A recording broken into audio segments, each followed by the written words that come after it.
Welcome to episode 7 of Webinar Wednesdays by Dole, brought to you by the Bureau of Working Conditions, focusing on the topic of new inspection rules or the Department Order 238 series of 2023. I am Kaisalyn Ann Alota, and I have the privilege of being your moderator for today's webinar. Before we dive into our program, let us begin with a moment of prayer.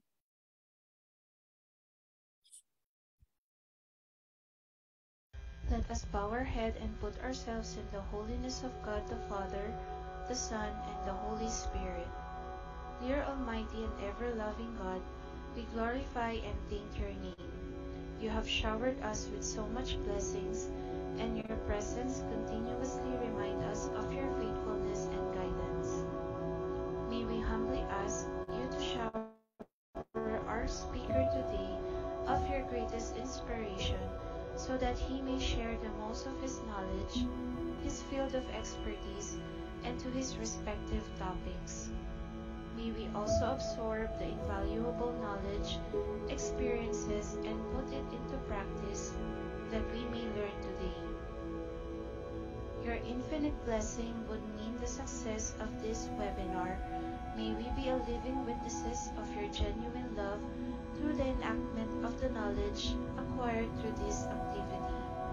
We ask this in the name of your Jesus Christ, our Lord and Savior. Amen.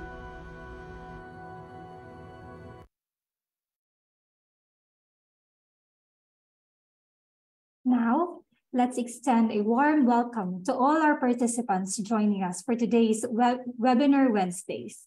Let's start by showing some love to our fellow attendees with a heart react. So, pa-heart naman po sa ating mga attendees. Heart react po. Thank you so much. Ayan, heart react. Thank you po. So please take a moment to share the live stream with your family, friends, and colleagues. And don't forget to use the hashtag Webinar Wednesdays. Also, make sure to follow our Facebook page, BWC1949, for updates on the departments and the Bureau's issuances, activities, and announcements.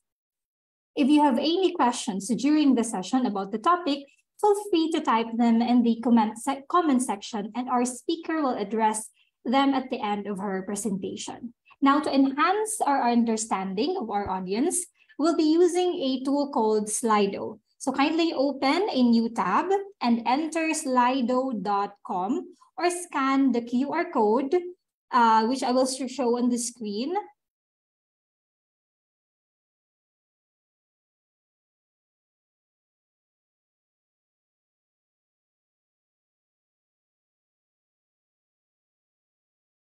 So you can screen share the screen. You can take a picture of the QR code, and it will lead you to the link or to the website of Slido, and it will show po yung questions natin.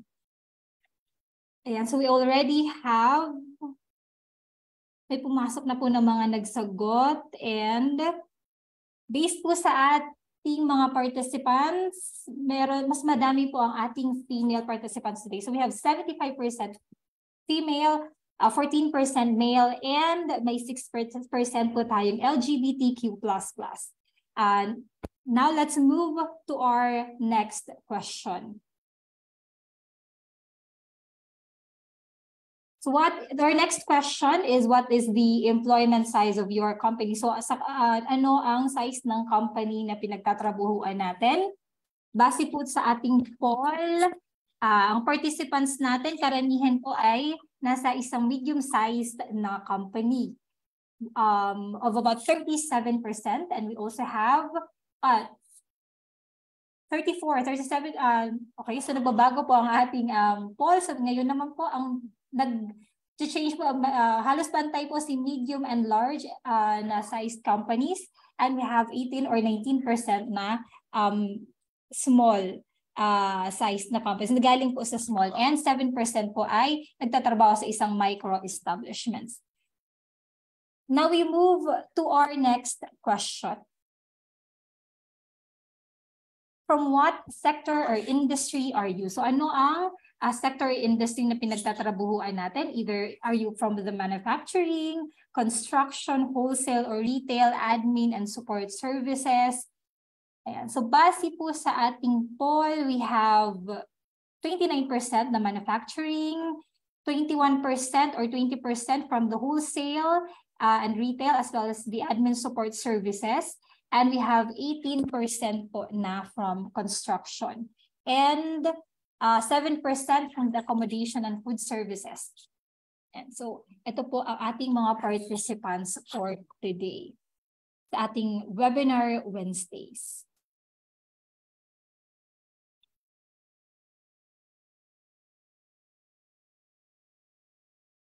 We appreciate, of course, your active participation sa ating Slido. Now, let's move on to the focal point of today's session. It is with great pleasure that I introduce our beautiful and distinguished speaker, Ms. Michellette Fajardo, a Senior Labor and Employment Officer assigned to the Labor Standards Review and Appeals Division at the Bureau of Working Conditions. We are truly privileged to have her share her knowledge and insights on the new inspection rules.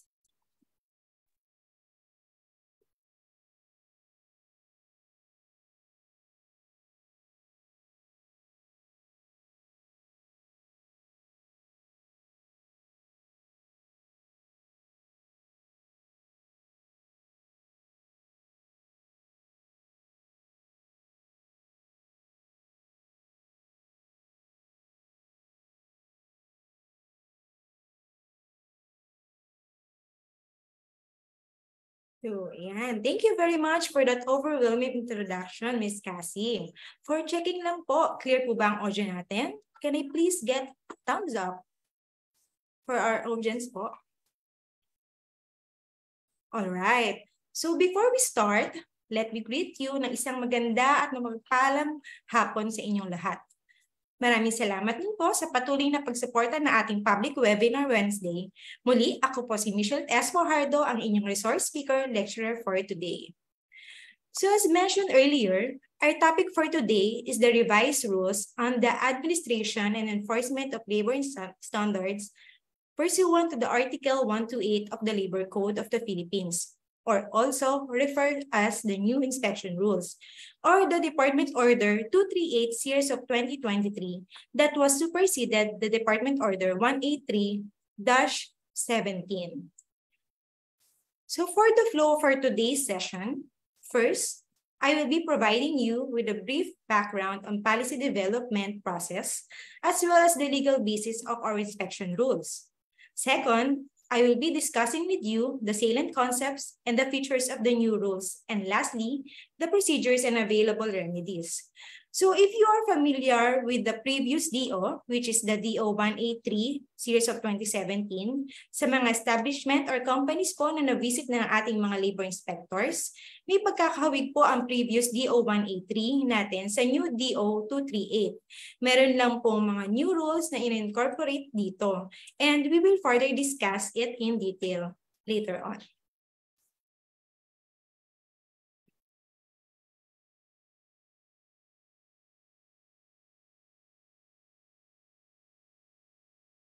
So how do we come up with our new inspection rules? May we emphasize that in every policy development of the department, we make use of the tripartite mechanism to ensure that the interests of the workers and the employers are well balanced. The tripartite Industrial Peace Council, or the TIPC, is created as the main consultative mechanism and advisory body of the social partners, the workers, employers, and government. So here po, we have 4 tripartite executive committee deliberation or consultations conducted. First is on the 18th of November, 2022, followed by 25th of November, then December 6, 2022, and last, February 8, 2023.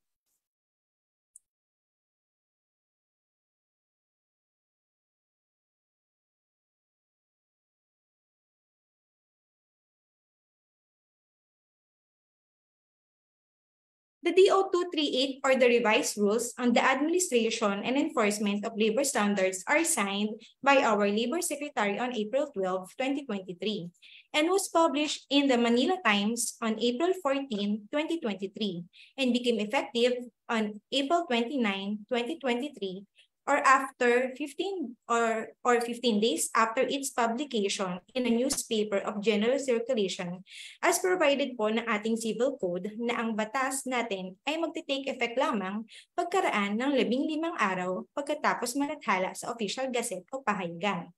For example, for the establishment that was inspected on April 28, 2023, ang DO na ating susundan ay ang previous DO, which is the DO 183. While if the inspection is conducted on April 29, 2023 onwards, the DO that will prevail o ang ating rules sa susundan ay ang bagong DO, which is the DO 238.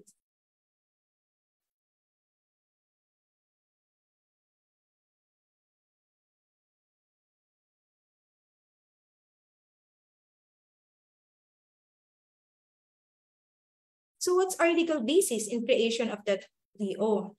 The primary legal basis is our Labor Code of the Philippines as renumbered. Specifically, Article 128, which grants the visitorial power of the Secretary of Labor and Employment or to be his or her duly authorized representative. This is where the inspection conducted by our DOLE labor inspectors. Ang ating labor inspector ay binibigyan ng authority to visit, to inspect, or to investigate ang inyong establishment if you are compliant with the labor standards, rules, and regulation, and other social legislation. Also, Article 303, we mentioned here, the penalties for OSH violation, and RA 11058 or the OSH law for the implementing rules and regulation or an act strengthening compliance with occupational safety and health standards and providing penalties for violations thereof.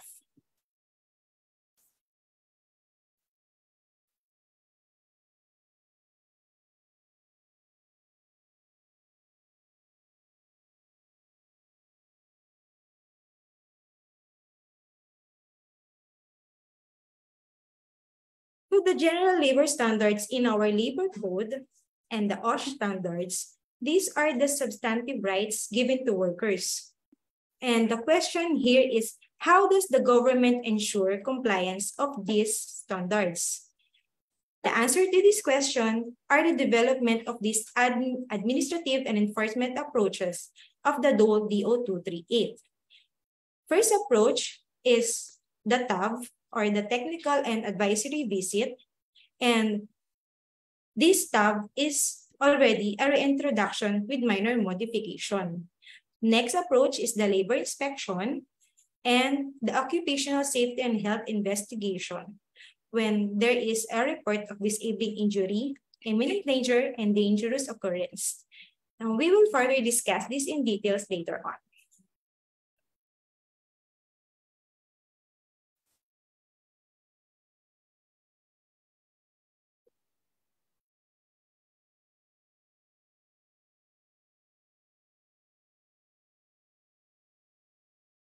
The rule is applicable to all sizes of the establishment. And the general rule po is that all those have employer-employee relationship are covered by the DO. However, the tripartite committee identifies several priority establishments.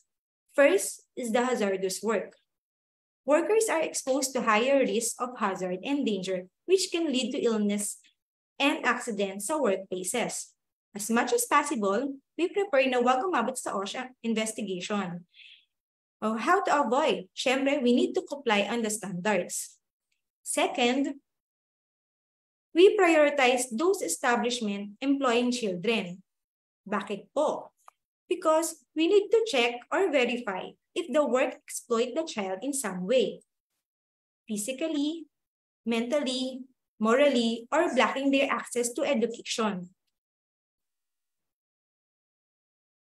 Third is the construction projects, wherein aware naman tayo na maraming mga nagkakaroon ng incident and accident sa mga construction projects. Next is the Philippine registered ships in domestic shipping, the fishing vessels, contracting and subcontracting arrangement, subject of SENA referral, anonymous complaint, and request for inspection. Lastly, other establishment as may be determined by the Secretary of Labor and Employment. Based on our data, these industries are those industries that need to be given more focus on the start inspection since mababa po ang kanilang compliance rate. Or these industries are subject to special laws like sa child labor. We have the RA 9231 and RA 7610. Sa DO 174-17 in contracting and subcontracting arrangement. And in the fishing vessels, we have the DO 156-16.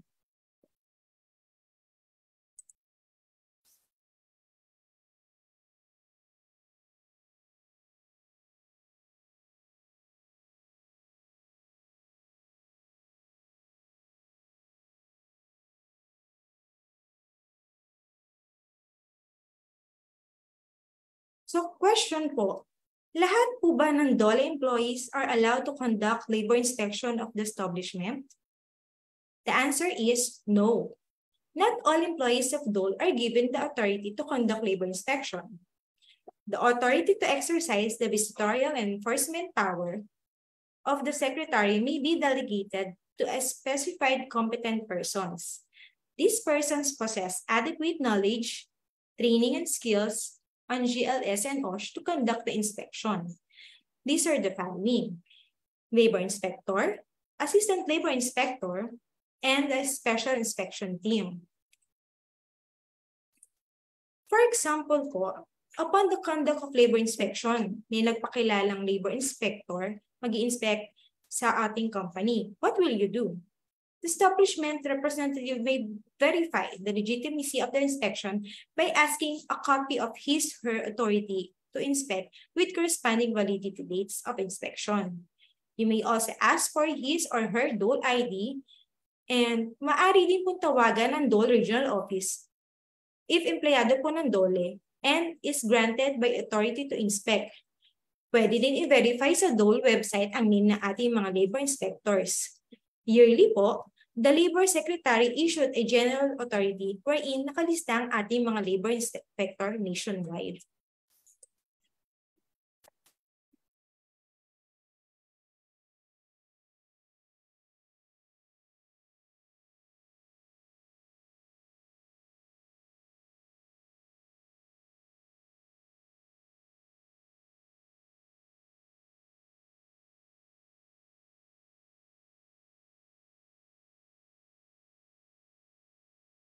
So next slide po is the comparison when it comes to authorities, checklists, and notices issued with our three different approaches.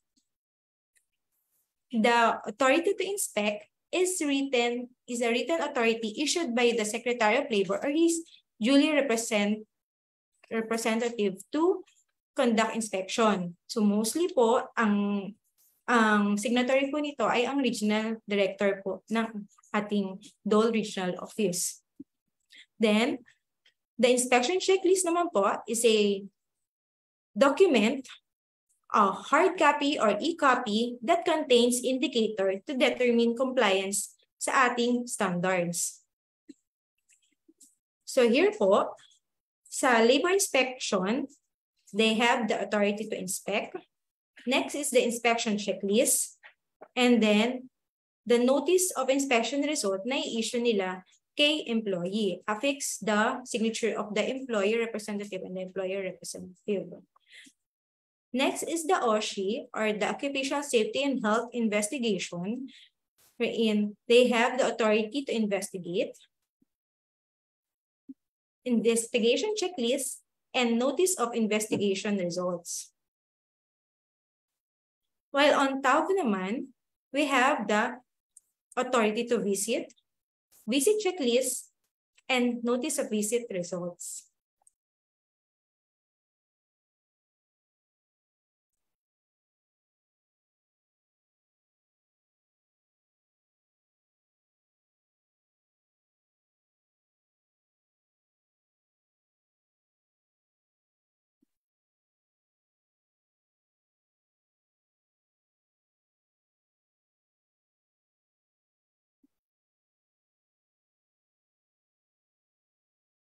How to determine our authorized representative to represent your establishment. Section 3 of the rule enumerates employer authorized representatives. These are the owner, president or the vice president, manager, or the supervisor.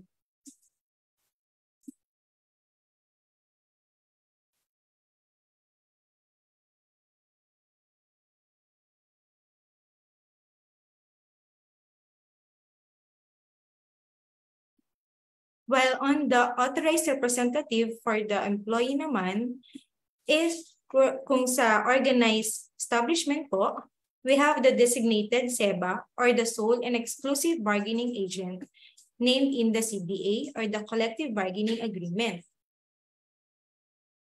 If the establishment naman is unorganized, the authorized representative may be coming from the rank and file employees from either Labor Management Committee or a member of OSH Committee or the Family Welfare Committee. So it should be in successive order. Ibig sabihin po, una nating titignan ay kung member siya ng Labor Management Committee. Kung hindi po available, saka po tayo titingin sa OSH, member of the OSH Committee, and then kung wala pa rin po, sa Family Welfare Committee naman po. And in the absence of the above mentioned, the present rank and file employees shall select their representative.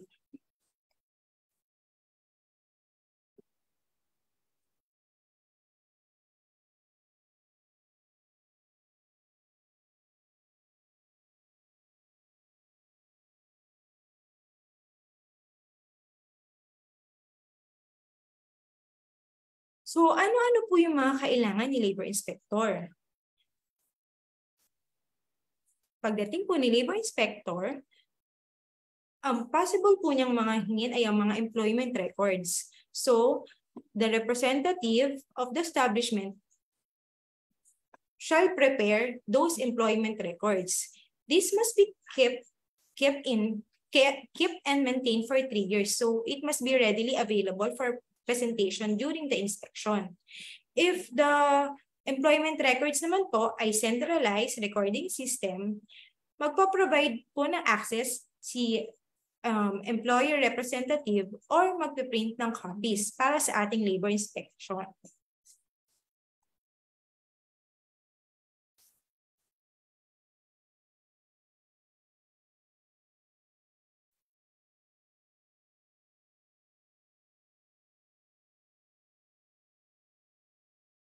For the social partners naman po,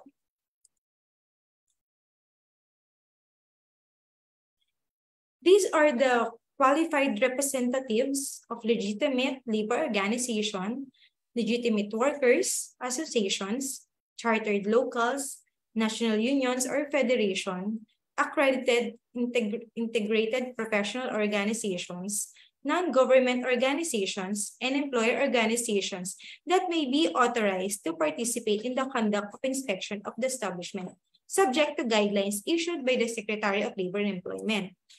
So these social partners may be authorized, but this is not mandatory.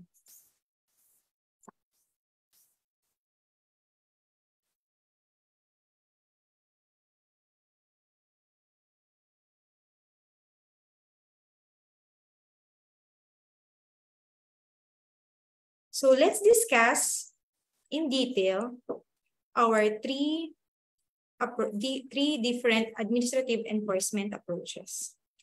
First is the technical advisory risk.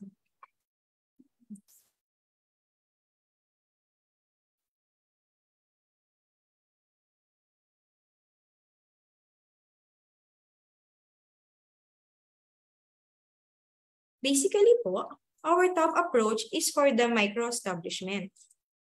This includes the sari-sari store, carinderia, barbershop, salon, small groceries, or bakery, employing 1 to 9 workers. So these are the community-based micro-establishment. The DOL, RO, or the regional office will send an invitation for the conduct of TAB, or you may request or manifest your intention for the conduct of TAB.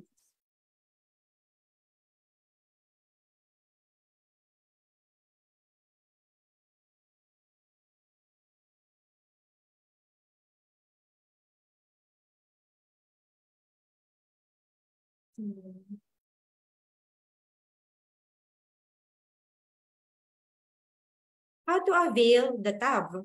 So we have here the online, on-site, or hybrid. either of these tab modalities. Either.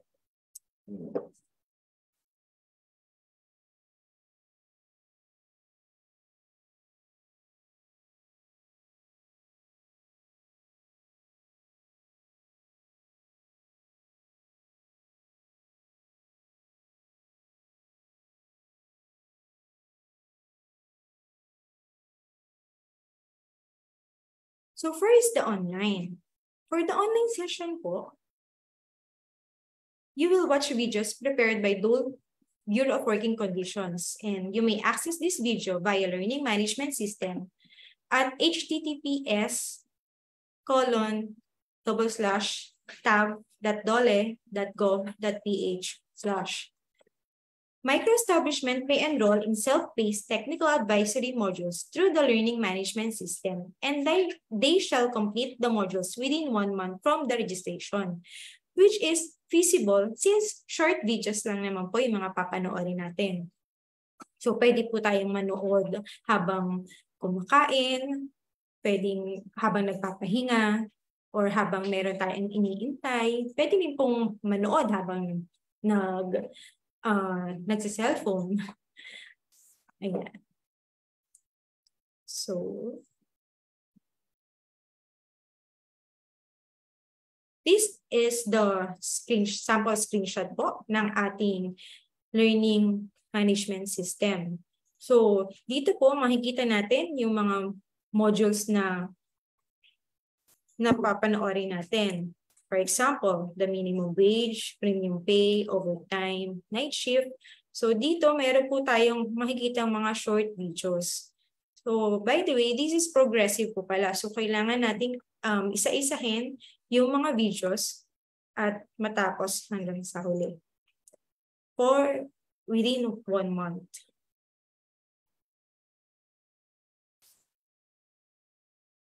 Next tab modality naman is the on-site. Micro-establishment may attend technical and advisory modules in a forum organized by the regional office.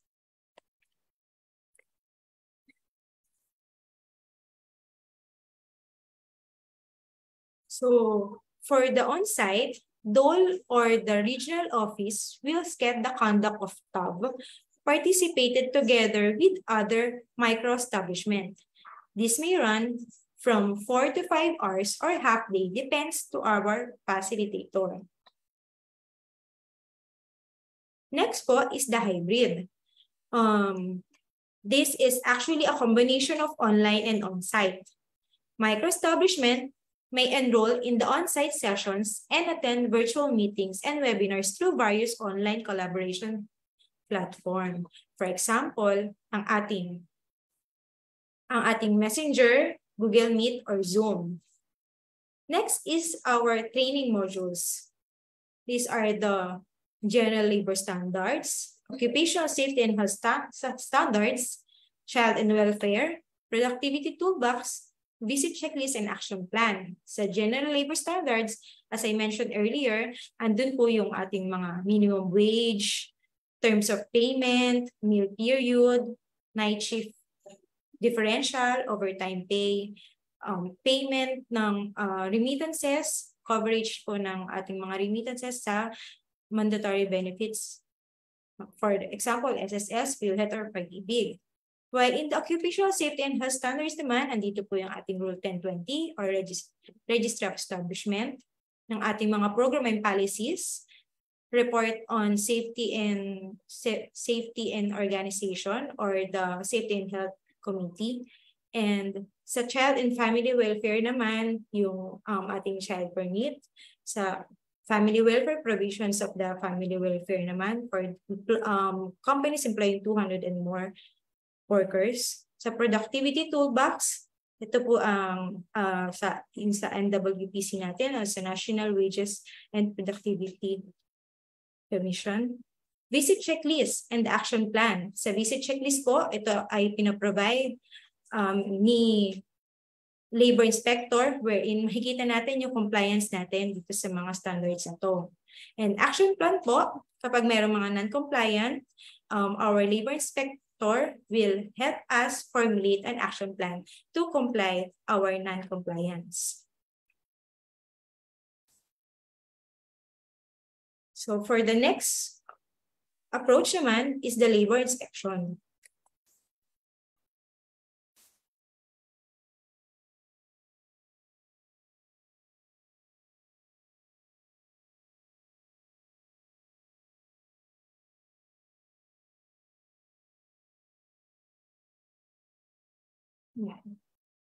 The salient provisions of the labor inspection is the first, merge routine complaint inspection.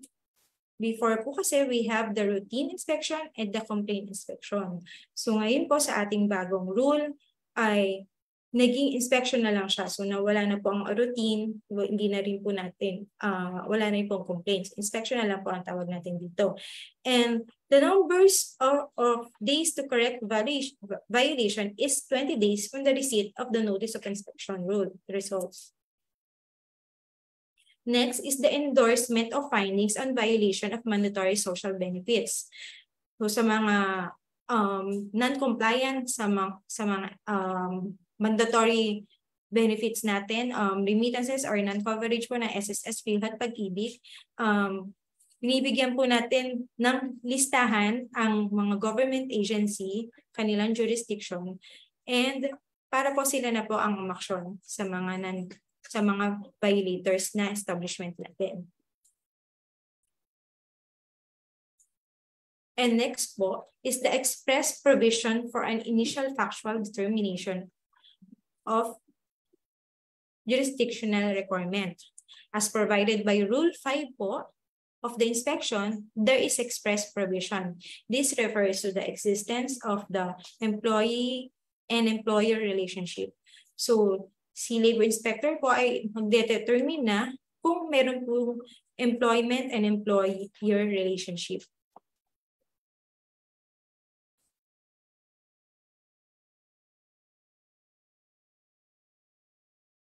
Next is the process flow of the labor inspection. First is the presentation of the authority to inspect by our labor inspector to the representatives of the employer and employees.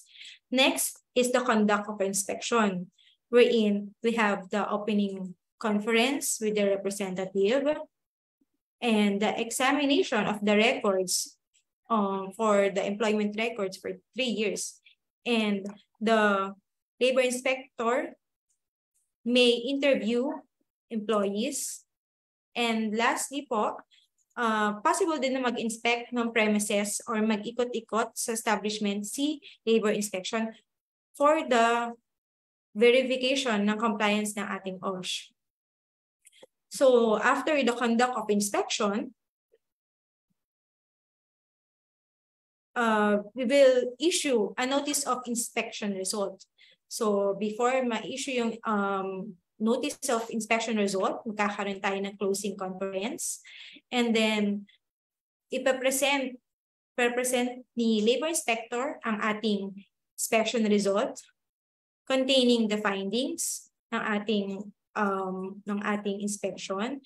And then, the representatives will affix their signature. So if there are objection po, they're going to specify reasons. And if there is none, if there is objection, the labor inspector will prepare a narrative report to the regional director.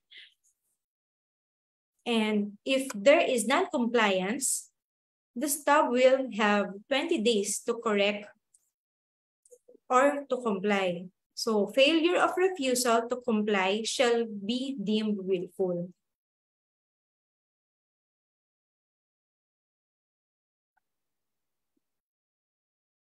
What is the willful violation? This is the unjustifiable or unreasonable failure to correct the noted violation despite the following. So, after po na mag-participate nila sa visit, inspection, investigation, and then na-receive po nila ang notice of visit, inspection, investigation results. Na-receive din nila yung notice of mandatory conference. And then, nagkaroon po ng attendance sa mandatory conference, naka-attend po sila. But they continued, they failed to submit compliance documents 10 days after the submission of the case for the decision of the regional director. So, yun po yung tinatawag nating willful violation.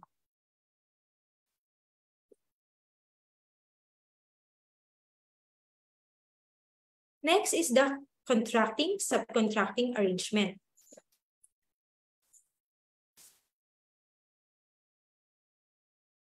The revised rule po emphasized that the labor inspector can interview the workers of the contractor that deployed in principal premises. For example po, si worker A is employed sa company A, so yun yung agency niya, located in Manila, and deployed in company B, which is in Cavite. And then worker A can be interviewed during the inspection conducted in company B premises. The LI then will issue notice of results, and the regional office or the RO4A will furnish a copy of the NR to the RO that have their jurisdiction over the contractor, which is in Manila or NCR po.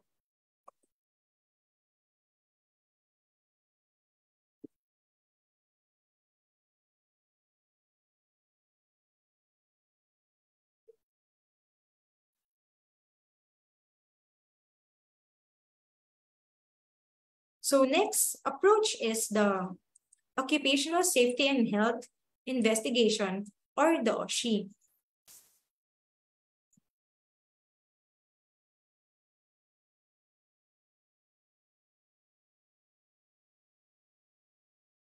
Why do we conduct OSHI, or the Occupational Safety and Health Investigation? So,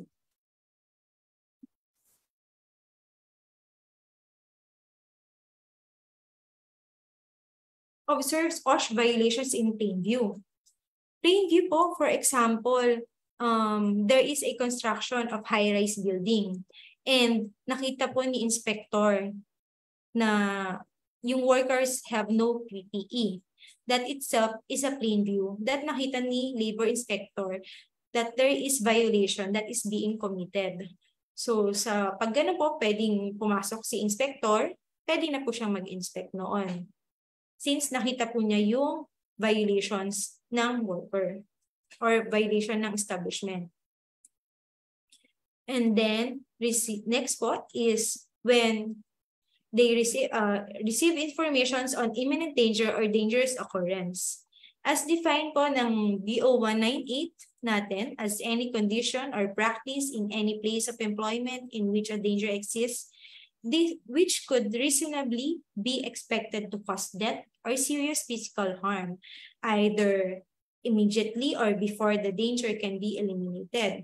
For example po, sa isang restaurant, nakita ni labor inspector na may exposed electrical wire that could cause a serious or fatal accident immediately under present conditions. So, ito po ay yung mga hindi pa po nangyayari, yung wala pa pong incident na nangyayari, but since may nakita po tayong imminent danger, nagkaroon tayo ng investigation. So, pinasok natin, pwedeng na i-report ito para mapuntahan po ni labor inspector. And next po, yung sa dangerous occurrence naman, for example, nito is yung lifting equipment, electrical incident, causing explosion of fire. Kunwari, merong sumabog na gasol sa restaurant. So, yung collapse po ng scaffolding. And dito po, ang pinagkaiba nila, dito sa dangerous occurrence, nangyari na po yung insidente. So, the workers may report directly to the DOL or other competent government agencies these accidents or dangerous occurrence and hazards in the workplace para po mapuntahan ni labor inspector. And then, the third is the receive of information on disabling injury. So, disabling injury naman po, it can be either temporary or permanent. Sa temporary, for example, na-sprain po ang wrist. Sa permanent naman po, na bawasan ng daliri. Ayan. So, depending on whether or not employee expected to make a full recovery. And then, loss of consciousness, example po nito, from the electric shock. Yan, kasama rin po yan sa disabling injury. So, kapag po naka-receive po si DOLE or si regional office ng information on disabling injury, pwede po tayo magkaroon ng conduct of OSHI.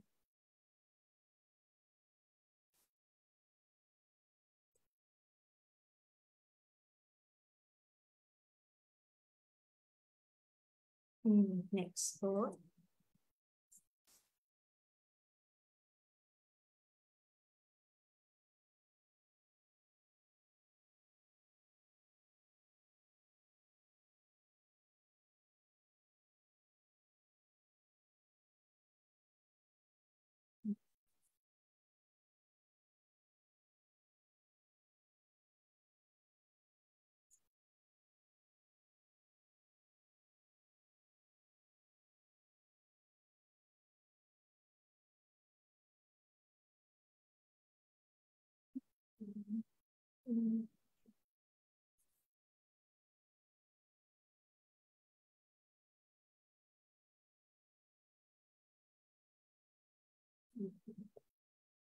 So,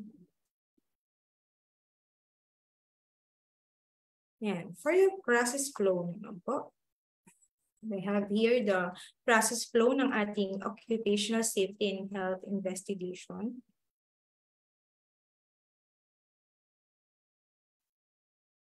First is the authority to investigate. So the labor inspector will proceed to the premises and present his or her authority to investigate. And next is the conduct of investigation. Magko-coordinate po sila sa safety officer of the employer ng establishment, and they will implement corrective actions. Next is the compliance with other OSHA standards. So after the conduct of investigation, the labor inspector will issue a notice of investigation result. So these are the facts, proximate cause, violative acts of the employer, recommendations, reasons for the failure to abate.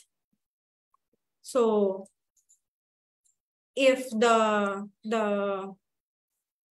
DOLE may issue a work stoppage order as soon as the imminent danger situation is confirmed. So after po ng ating investigation, kung nakita po na meron tayong imminent danger situation, the DOLE or the regional office may issue work stoppage order.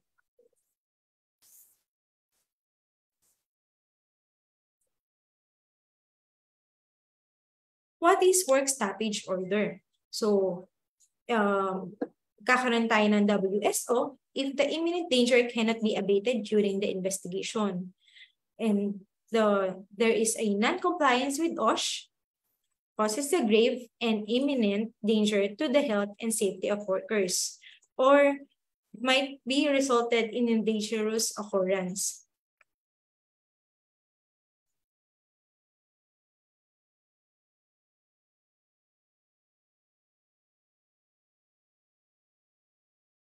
Workers may validly refuse to work until the lifting of the WSO, and the law affords protection to the safety officer and workers against retaliatory acts or reprisals.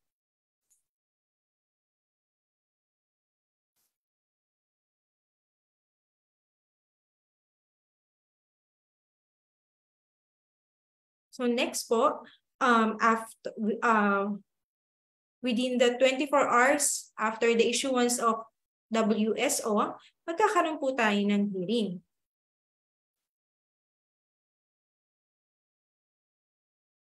So this hearing might be a possible remedy of the establishment to lift the WSO. So after the hearing po, within the 24 hours, if abated, the RO or the regional director will issue order lifting the WSO within 24 hours. And then, after po ng issuance ng order of lifting the WSO, mag-formulate sila ng action plan wherein the LI will assist in the preparation of the action plan and submit proof of compliance within 20 days.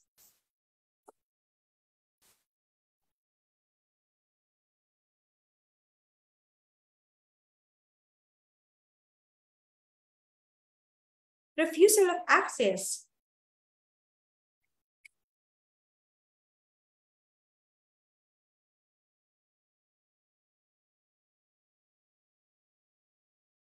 So, paano nagkakaroon ng refusal of access? This is the unjustified denial by the employer, directly or indirectly, to provide yung ating employment records. Hindi tayo binigyan ng employment, hindi sa ating pinresent yung employment records for the examination during the inspection. And hindi rin tayo binigyan ng access to work premises, hindi tayo pinaikot, so nasa labas lang tayo. And then, hindi rin tayo pinag-interview ng employees. Ayaw nilang magpa-interview ng employees. So, after having been served with a copy of the Labor Inspector's Authority to conduct visit or inspection, ayaw pa rin tayong bigyan na access nito. So, doon po nagkakaroon ng refusal of access. So, what's the procedure naman if there is a refusal of access? First is the labor inspector will issue a notice of inspection investigation result, and then there is a refusal of access po. And then, magpapadala po tayo ng notice of conference sa ating mga employer. And the employer is required to attend a conference and explain the refusal of access. Explain po nila bakit po tayo hindi binigyan ng employment records, pinag-interview or hindi pinapasok sa establishment. So, if there is a refusal of access, this will be a result in filing of criminal action against the employer or responsible officers of the establishment. So, kung after po ng continuing refusal, after the conduct of conference, the RD shall endorse to dole legal service within 10 days the filing of criminal action against the employer responsible officers of the establishment.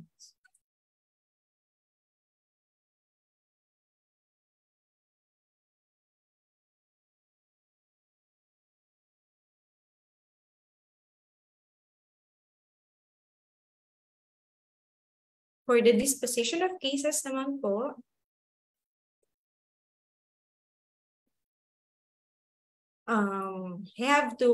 let's proceed to the rules on the disposition of cases.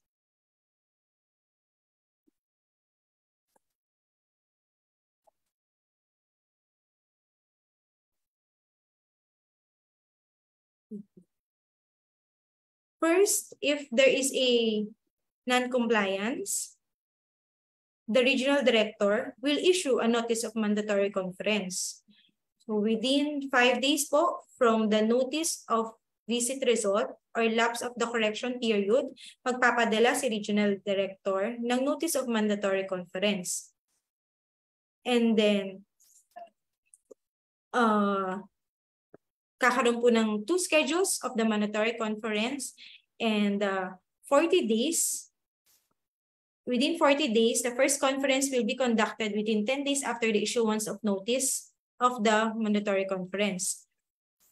Failure or refusal to appear despite due notice and without justifiable reason waives the right to dispute the findings.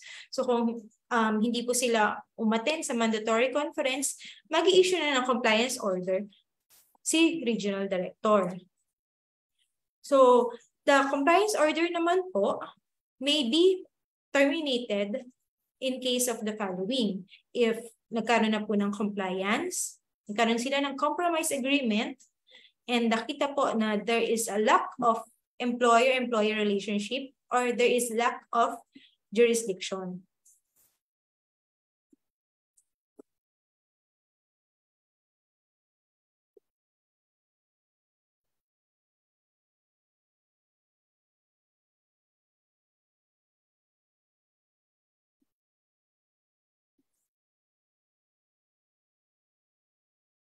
So, after the party received the compliance order issued by the RD, the party may file AMR or the motion for reconsideration. So, 20 days po, this is equivalent to 20 days, 10 days, file MR agreed party plus 10 days for the other party for the reply of the MR. And then, within 10 days after the reply or lapse thereof, RD shall issue resolution on MR. So, dito po, magkakaroon po ng service of notice. Sa notice of service of notice sa principal place of business, sa main office nila, through registered mail or personal services. If they are represented by a counsel, the service shall be made to the counsel.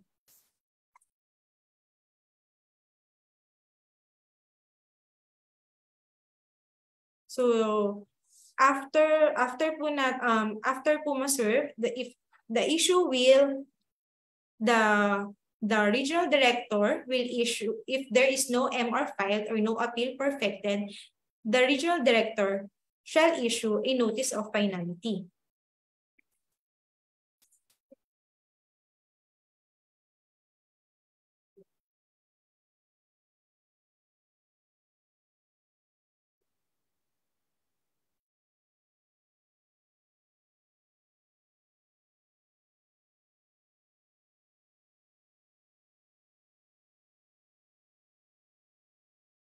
Next is for the appeal. Aggrieved party may file within 10 days from the receipt of the asseiled compliance order or resolution, copy furnished to the other party. So the DOL's secretary shall resolve within 30 days from the receipt of the entire records. What are the grounds of filing an appeal? First is the prima facie evidence of grave abuse of discretion, which this means the cause of action or defense that is sufficiently established by a party's evidence to justify the decision of the RD. So next ground po is the pure questions of law. If there is a serious errors of the facts dun sa inisyue nila na compliance order.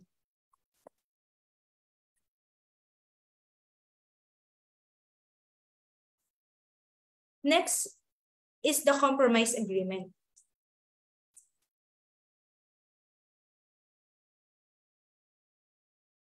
So the compromise agreement must concur with the following requisites. There is a written document signed by the parties, employer and employee, and it is executed in the presence of the regional director or duly authorized representative. This is also voluntarily and knowingly entered into compromise, and this consideration is adequate and reasonable. Also, please be noted po that there may be a compromise on the mode of payment but not on the amount of the monetary claims. So kung ano po yung nakasulat sa ating compliance order, yun din po ang ating babayaran for the monetary claims. Hindi po siya pwedeng babaan. So ang kino-compromise lang po natin ay dito kung paano po mababayaran.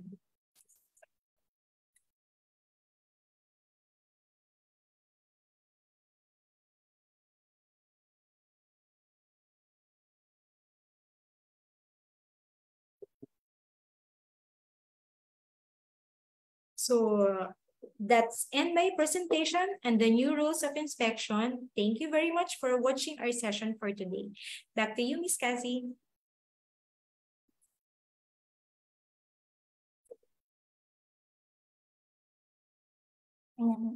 Thank you, Mrs. Shalet, for delivering such a comprehensive and insightful presentation. Let's now transition to the question and answer segment of our program. I-present present yung mga questions na nag-gather po natin, and sasagutin po iyon ng ating speakers ni Ms. Shalet po.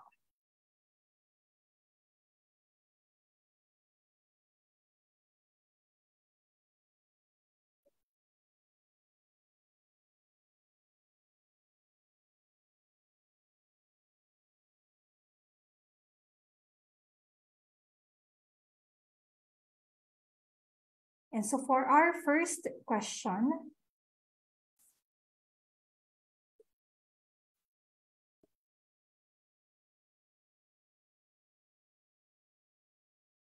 Ms. Shalet, are you ready na po to answer the questions that we've gathered for the topic ng ating Webinar Wednesday, the new inspection rules? Sure, Ms. Cassie. Tingnan natin. Okay. Now let's go to number 1. How do we treat the second motion for consideration under 238? Siguro ito po yung kapag dun sa pag-file ng appeal, tapos may motion for consideration na pinaka. So, ito po yung na-mention ko kanina, and the second motion for reconsideration under DO 238, and this might be treated as an appeal. Yung kanina pong mention natin na pwede pong mag-file ng appeal si establishment or si employer. Okay, next question.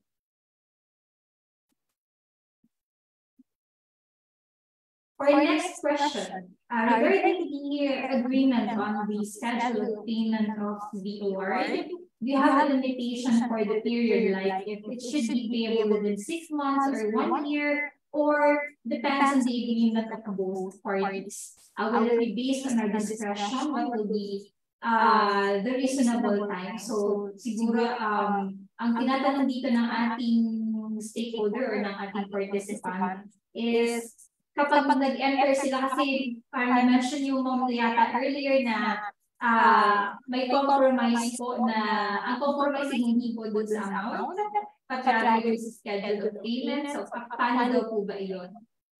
So, actually po, it is not included in the rules. However, we encourage that it should be not more than 6 months. So, ito na po yung sinasabi nating reasonable time. Itong not more than 6 months.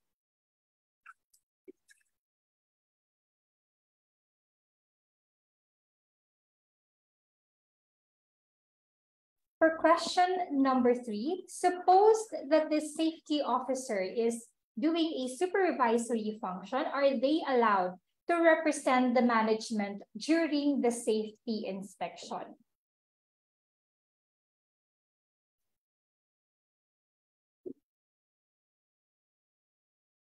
So, for this question naman po,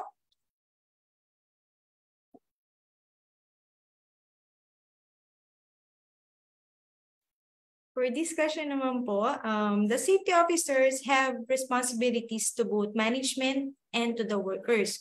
So, para po maging mas objective tayo, yung safety officer po natin should assist DOLE labor inspector in performing his responsibilities for the betterment of both management and workers. So, katulong po natin yung safety officer natin, designated safety officer ng establishment sa pag-perform or pag-conduct po ng labor inspection. Okay, thank you po. For the fourth,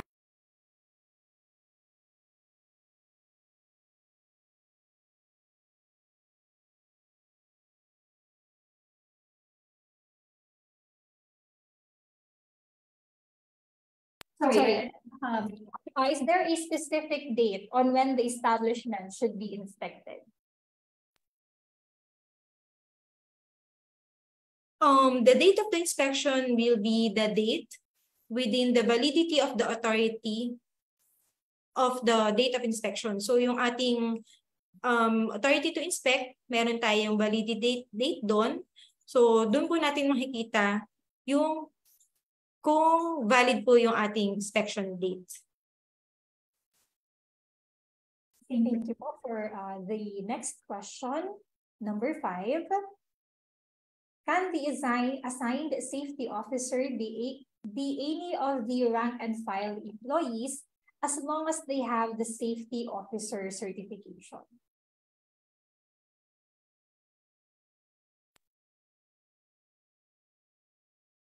Yes po. And as long as the assigned safety officer is the company's designate officer, siya po yung pwedeng mag-act as a safety officer po ng ating company or establishment.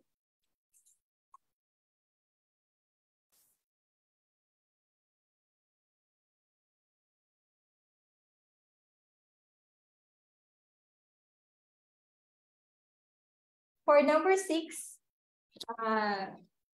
the question is the DOLE inspection a surprise visit or will we receive a notice?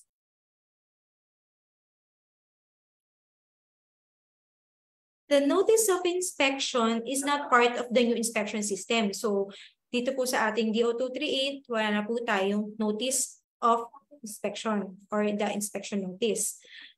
Therefore, yes, the inspection will be a surprise visit. Number 7 is the company counsel or lawyer not an authorized representative, or will the lawyer fall under other officers?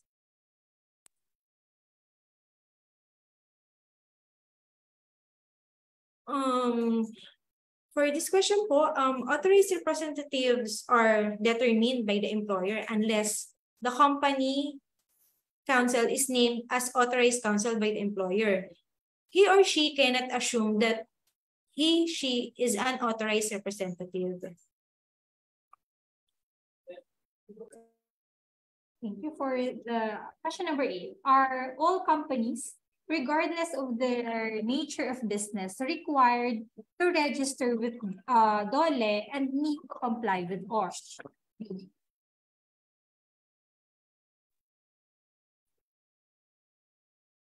Yes po. Under Rule 1021 po ng ating OSH standards, every employer shall register his business with the regional labor office or authorized representative having jurisdiction thereof to form part of the data bank of all covered establishment.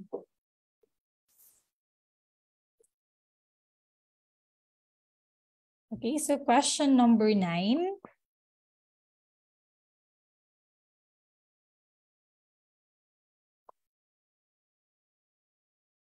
For question number 9, ayun.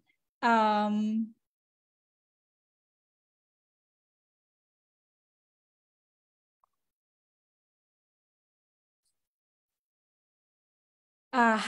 will okay, so how will we know that the authority to investigate is legitimate? Thus, the letter indicates the company's name.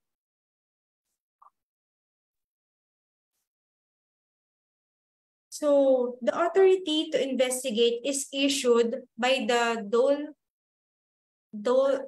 issued to the Dole labor inspector, who is holding the authority by the Dole regional office or the regional director having authority, with the name of the establishment written on it and period or the duration of the inspection.